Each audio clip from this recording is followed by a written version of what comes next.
Goeiemôre julle. Dit is 'n voorreg om hier te wees vanoggend en die wat nog laasweek op vakansie was, die kerk het al begin. Ons praat altyd so dat die kerk is nooit gesluit nie. Maar ons het een diens afgevat hierdie jaar. Maar ek hoop julle het lekker vakansie gehou, die wat ons nog nie gesien het nie. En my naam is Gideon. Is 'n voorreg om vanoggend die woord te bring en dankie sommer net vir Waag en span en band dat julle sommer net saam kan ons God aanbid. Ons kan hom saam met mense, maar ook saam met musiek aanbid. En soos wat ons vanoggend saam gebid het voor die diens, het ek regtig net so 'n rustigheid ervaar en dit was selfs met op pad hiernatoe. Ek weet nie of julle krag ook af was vanoggend nie, so 'n bietjie wakker geword en krag is af. En jy ry hiernatoe en jy sien die robotte, hulle werk nie. Maar ek kom hierso en ek sien tog dat daar is goed wat werk. Daar's 'n blou lig, die plante groei, die bome is groen, daar's 'n skoonheid en ek het sommer net so rustigheid ervaar dat God se koninkryk is 'n groeiende koninkryk. Dit is nie mensgemaak nie, dit is nie iets wat kan breek nie, dit is nie iets wat verweer nie. God se koninkryk is 'n groeiende koninkryk en ons kan deel vorm van dit. So ons is hier om regtig sy naam te verheerlik en mag sy koninkryk groei en mag ons bydra. Ons kop vandag af met ons nuwe preekreeks wat gaan oor The Mission. Die missie klink vir my so bietjie soos 'n anglisisme. Dit is seker 'n anglisisme, maar ons gaan hom hou op The Mission. En waarna ons vandag gaan kyk is, wat is die Vader se liefde? En daar is in geskiedenis hierdie een skrifvers, Johannes 3 vers 16.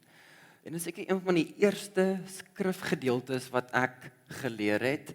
As ek nou terugdink aan ek as 'n kind en daar's 'n liedjie, want so lief het God die wêreld gehad. Almal ken hom? Yes, almal ken hom. My ma het 'n goeie werk gedoen. Maar hierdie skrifgedeelte, Johannes 3 vers 16, God het die wêreld so lief gehad dat hy sy enigste seun gestuur het, sodat die wat in hom glo nie verlore sal gaan nie, maar die ewige lewe sal hê. En ons klomp vertalings, die 83 sê, want so lief het God die 53, sorry, want so lief het God die wêreld gehad dat hy sy eniggebore seun gegee het, sodat elkeen wat in hom glo nie verlore mag gaan nie, maar die ewige lewe kan hê. En hierdie skrifvers was in geskiedenis deur 'n klomp sendelinge, klomp sendingstasies, klomp sendingorganisasies gebruik om te motiveer, hoekom moet ons sendingswerk doen? Daar's 'n foto van John R. Mott en hy was deel van die Student Volunteer Movement en onder sy leierskap het hy 20,000 studente gemobiliseer om in nasies in te gaan. 20,000 onder sy leierskap en sy hoofskrif om hulle te motiveer was Johannes 3 vers 16. Want so lief het God die wêreld gehad. En dan daar's 'n ander ou, William Carey, hy is dalk 'n bietjie meer bekend. Hy is bekend dat hy het na Indië toe gegaan. Hy het klomp vertalings van die Bybel gedoen. 6 vertalings het hy vertaal en so het hy die sendingreis begin na Indië toe en julle ken nog 'n bietjie meer van sy storie, maar groot werk gedoen in die naam en uit die skrifgedeelte Johannes 3 vers 16, want so lief het God die wêreld gehad. Volgende persoon waarna ek wil verwys is David Livingstone en hy was deel van die London Missionary Society. En hierdie organisasie, een van hulle groot skrifgedeeltes wat hulle gebruik het om sendings te motiveer om in nasies in te gaan, was Johannes 3 vers 16, want so lief het God die wêreld gehad. En ek weet nie of julle David Livingstone se storie ken nie, baie interessante ou, maar daar's baie geskiedenis, maar hy is een van die ouens wat die Victoria watervalle ontdek het, nie die eerste ou nie, maar hy is die een wat dit benoem het, na Queen Victoria. So, maar hy het in Afrika ingereis, hy het baie bygedra tot die slawerny wat in die ooste van Afrika het hy 'n groot bydrae gemaak om daai slawerny op te laat klaar en groot impak gemaak, maar hy was deel van hierdie sendelingsorganisasie, London Missionary Society, en hulle het al so gemerge deur jare en gebou, dat hulle is nog steeds aan die gang. Hulle naam is nou al 'n bietjie verander, maar dit is sommer net mooi om te sien dat hierdie selfde skrif die motiveerder was vir sendingwerk. En ons gaan vandag daai selfde skrif bestudeer en vra vir Here, wat is u hart? Wat is die Vaderhart wat van ons vandag op toepassing is?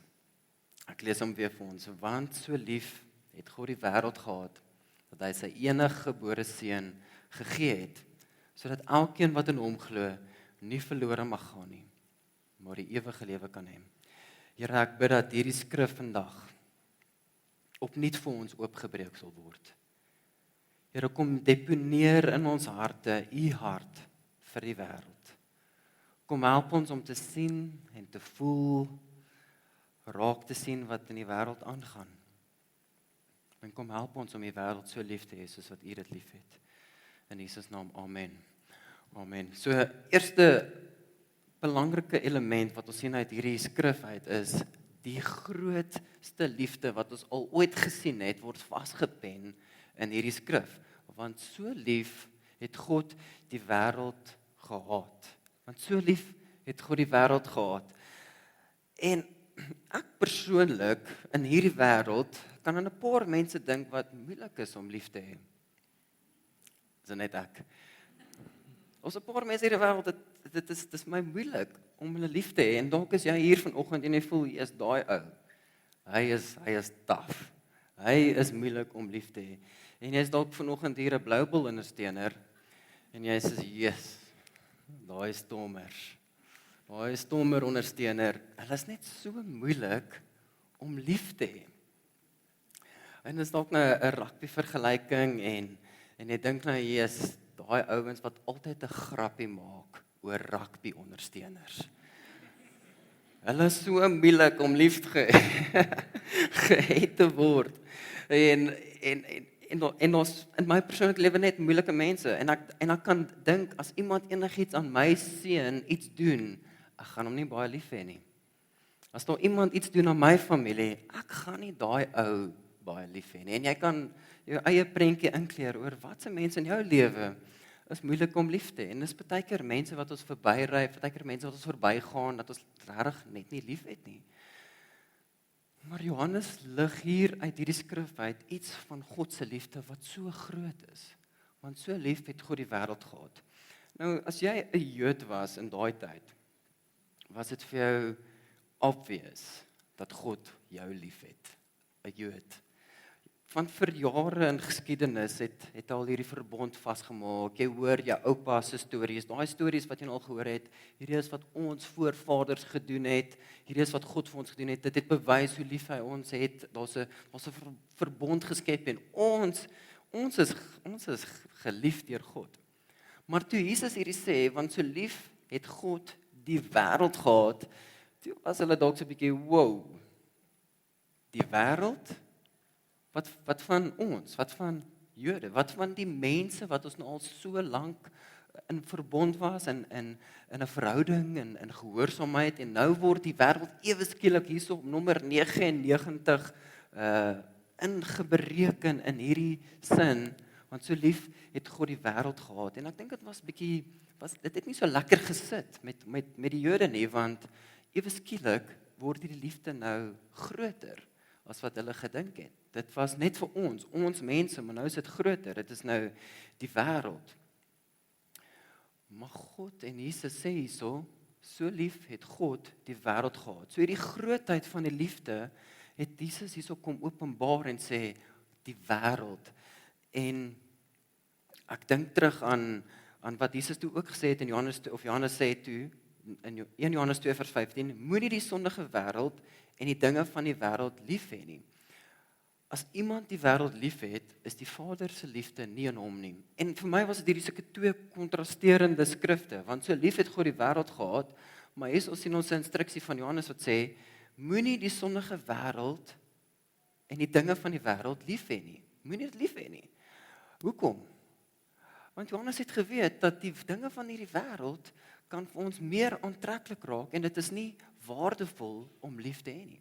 Maar wanneer God die wêreld liefhet, dan is dit 'n ander liefde. Dit is 'n groot liefde. Dit is 'n insluitende liefde en dis die grootste liefde wat ons nog ooit gesien het, is die liefde van God tot die wêreld.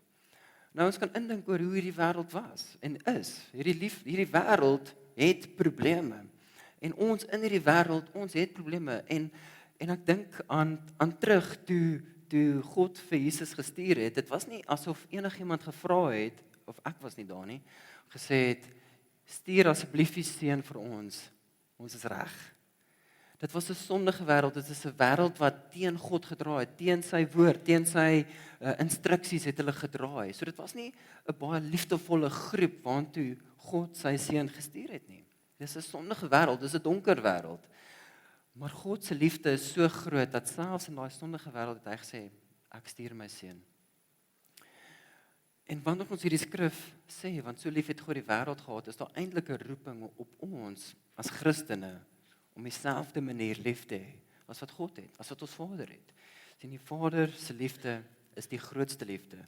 In hierdie selfde sin, want so lief het God die wêreld gehad, dat hy sy enige gebore seun gegee het. So nie net as hy die grootste liefde nie, maar dit word ook bewys in die grootste geskenk. Is die grootste geskenk. Die seun is gegee. Die seun is gegee vir hierdie wêreld wat so nie liefdevol is nie, maar God het ons lief. So God se liefde word uitgeleef deur hierdie aksie, deur hierdie stuurproses. En dis 'n patroon wat ons sien dat God stuur vir Christus. En dan later sien ons in Matteus 28, Christus stuur vir ons.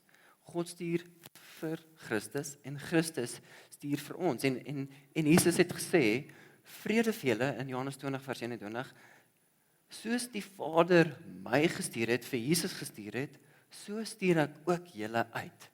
So op dieselfde manier wat God vir Jesus gestuur het in hierdie wêreld in, stuur Jesus ons ook uit op daai selfde manier, in hierdie gebroke wêreld in.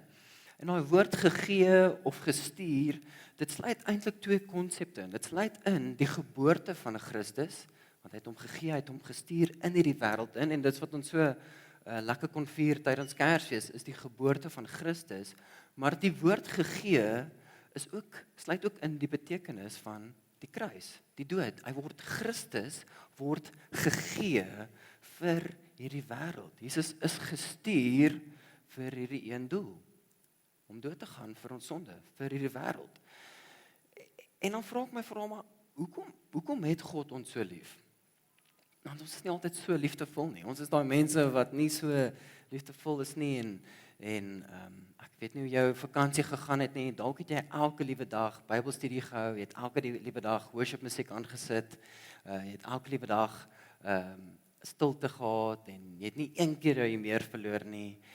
Jy was nie een keer kwaad vir 'n familielid wat nie mooi gekommunikeer het nie. Maar ons was 'n keer, dis nie voorbeelde uit my vakansie uit nie. Daar's 'n kere wat ons besef ons maak foute. En dit is eintlik net God wat op hierdie manier kan lief hê. 1 Johannes 4 vers 8 sê, wie nie lief het nie, het geen kennis van God nie. En dit is so 'n challenging vers. Wie nie lief het nie, het geen kennis van God nie, want God is liefde. Dat God in homself is liefde, so hy het hierdie bonatuurlike, die Engelse woord divine potensiaal om lief te hê, want God is liefde. God is liefde en daar is niemand hier vandag en op die aarde wat daai potensiaal het om lief te hê soos wat God het nie. Maar hierdie skrif roep ons wel om lief te hê soos wat God lief het. En God is liefde. En ons sien dat hierdie liefde het hy uitgeleef deur hierdie praktiese ding wat Christus gedoen het. Hy het gekom om te sterf vir ons sondes. Hy's gestuur. En ons sien hy leef daai liefde uit. Dit is die grootste geskenk. En ek het hierdie vakansie, ek wil nie brag nie, maar ek het 'n groot geskenk gekry. 'n dankie lang tang. Dit is so dis so groot braaitang. Dis die grootste braaitang wat ek nog ooit gesien het. dit is dalk bietjie onprakties, want ek het nie so 'n groot braaitang nodig nie, maar ek het hom nou. En ek het hom Vrydag aand gebruik om my een kool om te draai van 'n afstand af.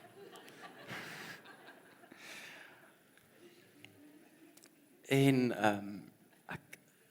dit was 'n bietjie embarrassing, want nou hoekom het ek so groot braaitang nodig? Want ek's mos 'n man. Dus ek draai met my, ek kan dit vat. Ek kan dit doen. En na 'n paar ouens saamgebraai en sê, hoor so ek het nou hierdie geskenk gekry. Ek moet hom nou gebruik. Ek kan nie net 'n geskenk nou los nie. Ek moet hom nou gebruik. So ek haal toe hierdie braaitang uit en ek gaan doen iets vinnig in die kole. En dis wat ek hom weg. So ek het hom daarom gebruik. Maar hierdie groot geskenk is nie net 'n braaitang nie. Dis nie net 'n ding nie. Dis nie net iets in hierdie wêreld wat ons nou het en gekry het en nou nadat ek hom gebruik het, nou sit ek hom weer in die stoorkamer nie. Nee, dit is nie wat Christus is vir ons nie. Christus is soveel groter. Hierdie geskenk is soveel groter as net iets in hierdie wêreld wat ons net vir 'n oomblik kan gebruik wanneer ons hom nodig het. Nee, dit is 'n verhouding, dit is 'n lewe wat neergelê is vir ons. En dis die grootste geskenk. Dis die grootste liefde wat ons sien in God, die Vader, is die grootste geskenk wat ons sien hy gestuur het. Maar hierdie skrif gee vir ons die grootste uitnodiging wat nog ooit gegee is. So dat elkeen wat in hom glo, dit is 'n uitnodiging, dit is 'n kom in, dit is 'n uitnodiging na wie ook al luister na hierdie skrif, na hierdie vers, dat elkeen wat in hom glo, sien Christendom, baie mense dink dis baie eksklusief, maar dit is eintlik beide inklusief en eksklusief. Dit is inklusief, want dit maak nie regtig saak van waar af jy kom nie, dit maak nie saak van jou ras nie, dit maak nie saak of jy Jood is nie, dit maak nie saak of jy 'n Suid-Afrikaner is, en of jy Portugees is, en of jy Engels is, dit maak nie saak of jy hier gekom het met 'n Toyota Hilux nie. Dit maak nie saak of jy hier gekom het met 'n fiets nie, dit maak nie saak vir God nie, jy hoef nie op 'n sekere standaard te lewe of een of ander voertuig te ry nie. Dit maak nie saak of jy 'n moeilike of 'n maklike opbrengs gehad het nie. Dit maak nie saak wat jy hierdie vakansie gedoen het of nie. Dit maak nie saak nie. Dit is so inklusief dat hierdie uitnodiging is so groot dat dit van die hele wêreld van toepassing is. Want so lief het God die wêreld gehad dat hy sy enigste seun gegee het sodat elkeen wat in hom glo, dit is inklusief, maar daar is 'n eksklusiewe element. Daar is 'n eksklusiewe element, want dit is nie net almal kom nie net in die hemel nie.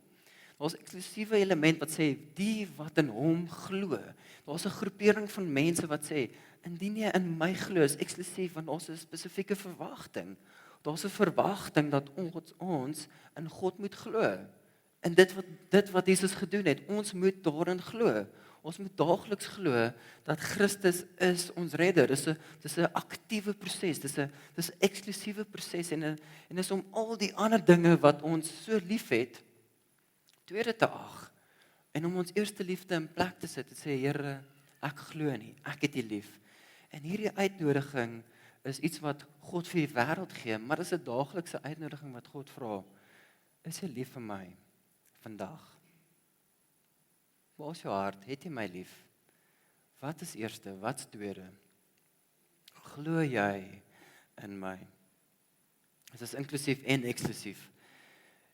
En ons rol as kerk is om hierdie uitnodiging wat ons ontvang het, uit te deel. En dit is eintlik so 'n wonderlike voorreg, want dit is soos om na die mooiste, beste troue ooit na toe uitgenooi te word, maar met jou uitnodiging kry jy dan toestemming om nog uitnodigings uit te stuur. Dis amazing. En die kos gaan nie te min raak nie. So jy moenie nou te stres wees, okay, as ek nou vir jou ingee, gaan die skaapbout afneem. Daar is genoeg. Daar's genoeg skaapbout, daar's genoeg pampoenkoekies, daar is genoeg nagereg. Daar is genoeg. Maar hierdie uitnodiging wat God vir ons gee, die wat in hom glo, gee God aan ons dan nog uitnodiging en sê, jy kan hierdie uitnodiging vat in die wêreld en gaan en vertel, gaan en deel, gaan en gaan vertel die storie, gaan doen, gaan sê wat in jou lewe gebeur het, gaan maak die uitnodiging. En dit is ons rol as kerk, is om hierdie uitnodiging wat ons ontvang het, wat ons soveel liefde ervaar het, dan uit te deel. Of dit nou 'n familie of 'n vriend of 'n kollega, 'n pasiënt, 'n kliënt is, wie ook al jy in kontak kom, gee God vir ons die geleentheid om daai uitnodiging uit te deel. Dis die grootste uitnodiging wat ons kan gee, is die grootste liefde wat ons kan bewys, maar dis ook die grootste ontsnapping wat ons dan kry wanneer ons hierdie uitnodiging aanvaar. Die grootste ontsnapping, dis daai sinnetjie wat so vinnig daar ingedruk is, dat as jy in God glo, dan die wat nie in hom glo nie verlore mag gaan nie. Wat ek dit net weer sê, want so lief het God die wêreld gehad, dat hy sy enigste seun gegee het, sodat elkeen wat in hom glo, nie verlore mag gaan nie. So wanneer ons hierdie uitnodiging aanvaar, hierdie glo-proses toepas, hierdie geloof in Christus sit, dan ontdek ons hierdie groot ontsnapping. Hierdie ontsnapping wat eintlik van ons van toepassing is, ontsnap ons. Ons is vry, ons hoef nie meer verlore te gaan nie. Ons hoef nie meer terug te gaan na dit wat die Here ons vanuit uitgered is nie. En dit is 'n groot deel van hoekom ons nog steeds 'n doel op hierdie aarde het. Want elkeen van ons ken mense wat hierdie is 'n werklikheid. Dit is 'n werklikheid en ons familielede, ons vriende wat ek ken, wat hierdie is hulle bestemming. Dis hulle lot. En ons het hierdie doel op aarde om hierdie uit te leef. En mag hierdie doel van ons nie net iets wees wat ons opvat in Januarie soos 'n gym kontrak nie. Ek het amper geval vir hom. Maar dit is iets wat die Here vir ons roep. Dit is 'n aanhoudende uitroep sê. Daar's soveel mense wat in hierdie wêreld leef wat hom nie ken nie, wat hierdie is 'n realiteit. Dat daar is mense wat verlore gaan. Aan die ander kant is daar's 'n groep mense wat gered word. Daar's 'n groep mense wat aan glo en hulle is die wat glo word gered en ons verwys daarna as dis die grootste bestemming. So as jy nie die grootste ontsnapping, ons kry die grootste ontsnapping, so as jy nie die grootste lot kry nie, dan kry jy die grootste bestemming. Dis die beste plek om te wees. So as jy nie sterf nie, as jy nie verlore gaan nie, dan sal jy ewige lewe hê. En dis die goeie nuus dat dit is nie iets wat ons eendag gaan kry nie. Vandag, as jy glo in Christus, dan het jy ewige lewe. Jy het 'n lewe in oorvloed. En daarom sien ons uit hierdie skrif uit, daar's eintlik net twee opsies. So of jy gaan verlore, of jy kry ewige lewe. Daar is nie 'n derde opsie nie. Daar is nie 'n ander opsie nie. Daar's hierdie twee opsies. Of jy gaan verlore, of jy gaan ewige lewe kry. Maar partykeer lewe ons asof daar 'n derde opsie is. Asof daar 'n manier is van lewe wat ons nie leef asof God is nie. Ons lewe op so 'n manier asof ons dit kan uithou, ons kan ons lewe leef, ons kan ons doelwitte bereik, ons kan ons dinge doen en dan 10 sekondes voordat ek sterf, gaan ek gou 'n skietgebed opstuur en vra Here, help my. En as dit is nie presies wat jy glo nie, ek het dalk 'n bietjie opgesom, dan ken ons mense wat dit glo. Hulle dink tog aan iewers nog 'n kans is. Hulle dink wanneer hulle sterf dalk is daar so dalk 'n paar sekondes wat hulle kan Jesus getuig as redder en dan word hulle gered. Maar dit is ongelukkig nie waar nie. Daar's net twee opsies. Die keuse wat ons vind maak in ons lewe op hierdie aarde bepaal watse bestemming ons gaan bereik. En my waarskuwing vanoggend is moenie leef asof daar 'n derde opsie is nie. Lewe asof daar die opsie is van ewige lewe of lewe asof daar die opsie is van daar's 'n dood. En as ons glo daar is 'n dood, dan het ons 'n doel. Ons het 'n magsposisie wat ons ingaan in die wêreld in, want ons weet uit liefde uit, ek wil nie hê hierdie pel van my moet dit face wat die Bybel van praat nie. Ek wil nie hy moet dit deurgaan nie. Ek is so lief vir hom dat ek wil nie hy moet dit deurgaan nie. Maar God het daai liefde vir ons bewys. So hy sê vir ons, dit is die grootste bestemming. En dit is so maklik en En met hierdie vakansie, bietjie blootgestel aan familie, en jy begin so 'n bietjie praat, en jy sien, yes, my pa is op hierdie stadium so 6 jaar weg van aftrede. En ek begin kyk, en ek wonder, is hy reg vir aftrede? En ek kan so worry oor, is hy finansiëel okay, en ek weet nie hoe lyk julle familie nie, maar eintlik moet ek baie meer wonder oor, is hy okay met sy redder? En dalk het jy pelle, het jy vriende, is hulle okay met hulle redding? Maar net so het ek ook begin so 'n bietjie sommetjies maak, en dit kan so oorweldigend raak, is ek okay vir my aftrede? En ek begin sommetjies maak, en gaan in die internet, retirement calculations, en sê ek moet nou al hierdie planne maak, ek weet nie wat ek moet doen nie, maar ek moet nou hierso, die inflasiekoers is interessant, en mens kan so maklik vasgeraak word in die dinge van hierdie wêreld, wat jy so worry oor jou eindbestemming op 65, oor jou eindbestemming op 70, of jou eindbestemming môre, gaan ek môre 'n beter lewe leef? Maar ek glo dat, en God het regtig met my gepraat en sê, hoeveel worry jy oor die werklike eindbestemming van die mense om jou? Gee jy om? Worry jy daaroor? Dink jy daaroor? Is jy lief vir hulle? Is jy lief vir my?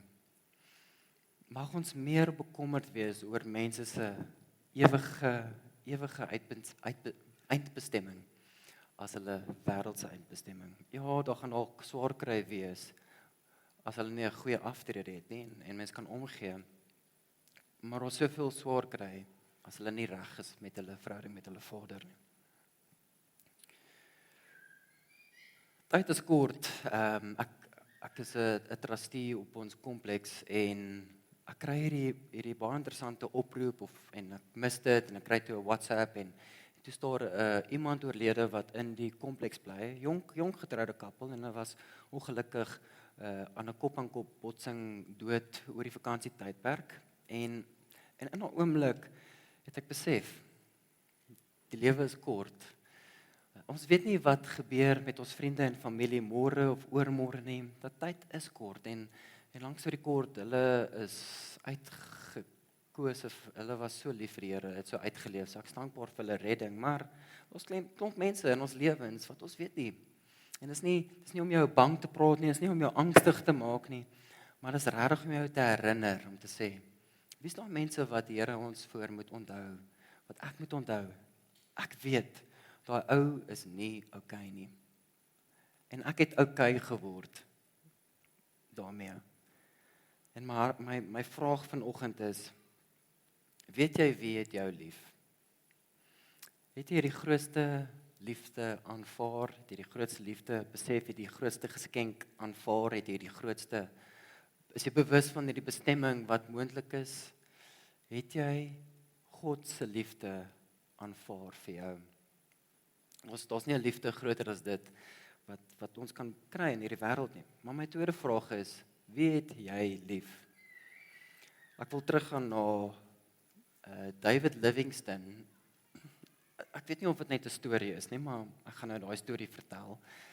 Dat daar's gesê dat hy het Afrika so lief gehad, en sy hart was vir die mense, en hy het soveel goeie werk gedoen dat hy het sy hart was letterlik, volgens hierdie storie, hier in Afrika, soos dit was uitgehaal en in Afrika begrawe. So sy hart was, dis 'n interessante ding, soos uit hierdie lijk, soos uit hom uitgehaal, sy hart, en dit is in Afrika begrawe. En sy liggaam, die res van sy liggaam, is toe opgevat na sy tuisland in Engeland, en ek vra my vraag, en ek vra julle die vraag vandag, as jy nou moet dink, wat het jy lief? En as jy nou jou hart moet uithaal vanoggend, en dit iewers gaan sit, vir wat het jy die meeste lief? Waar sal jou hart begrawe word? Waar sal jou hart geplaas word? Sal dit by kinders wees, sal dit by werk wees, sal dit by jou langs Absa wees? Waar sal jou hart begrawe moet word as 'n teken van jou liefde? En ek eindig sommer net met daai vraag, waar lê jou hart?